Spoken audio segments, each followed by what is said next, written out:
চট্টগ্রামের অন্যতম পর্যটন এলাকা পতেঙ্গা সমুদ্র সৈকত, যা ঘিরে দীর্ঘদিনের অভিযোগ অব্যবস্থাপনা, অবৈধ স্থাপনা, ভাসমান দোকানে চাঁদাবাজি সহ পর্যটক হয়রানি। তবে এসবের পরিবর্তন এনে এবার এই সৈকতকে ঢেলে সাজাতে চায় beach management committee. Patenga sea বিচটিকে যখন একটি সুশৃঙ্খল ম্যানেজমেন্টের মধ্যে নিয়ে আসবো, তখন এর সাথে যে বিষয়গুলো পর্যটক হয়রানি থেকে শুরু করে আইন শৃঙ্খলার অন্যান্য যে বিষয়গুলো, সেই বিষয়গুলো কিন্তু শৃঙ্খলার মধ্যে চলে আসবে। ইতিমধ্যে আপনারা জানেন আমাদের এখানে ট্যুরিস্ট পুলিশের একটি ইয়া রয়েছে, তারা কিন্তু সার্বক্ষণিকভাবে এই পর্যটন স্পটটিকে দেখাশোনা করে।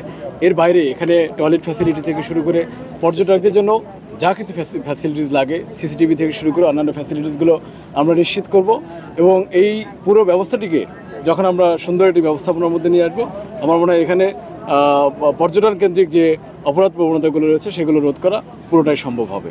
সৈকতে অবৈধভাবে গড়ে ওঠা দোকানপাট উচ্ছেদ করে নয়, স্থানান্তর করে শৃঙ্খলা ফেরাতে চান তারা। ইতোমধ্যে দোকানিদের একটি তালিকাও হয়েছে, তবে নতুন কোনো দোকান বরাদ্দ দেওয়া হবে না। একটি নির্দিষ্ট পরিমাপে নির্দিষ্ট ডিজাইনে একই রকম দোকান করা এবং এটি একটি এনভায়রনমেন্ট রেজিলিয়েন্ট দোকান করা, যেন ঝড় বৃষ্টি বাতাসেও এটি ঠিক থাকে।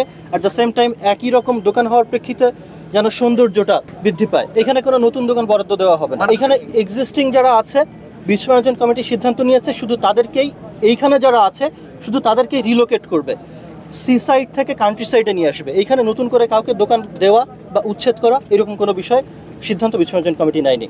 সোমবার সকালে পতেঙ্গা সমুদ্র সৈকত এলাকা পরিদর্শনে যান বিচ ম্যানেজমেন্ট কমিটির সংশ্লিষ্টরা। এ সময় উপস্থিত ছিলেন চট্টগ্রাম জেলা প্রশাসনের অতিরিক্ত জেলা প্রশাসক রাকিব হাসান এবং মোহাম্মদ আব্দুল মালেক। এদিন সৈকত এলাকার ব্যবসায়ীদের সঙ্গে বৈঠক করে বিচ ম্যানেজমেন্ট কমিটির পরিকল্পনার কথা জানানো হয়। ব্যবসায়ীরাও তুলে ধরেন নিজেদের বিভিন্ন দাবির কথা। Desk report, news now 24।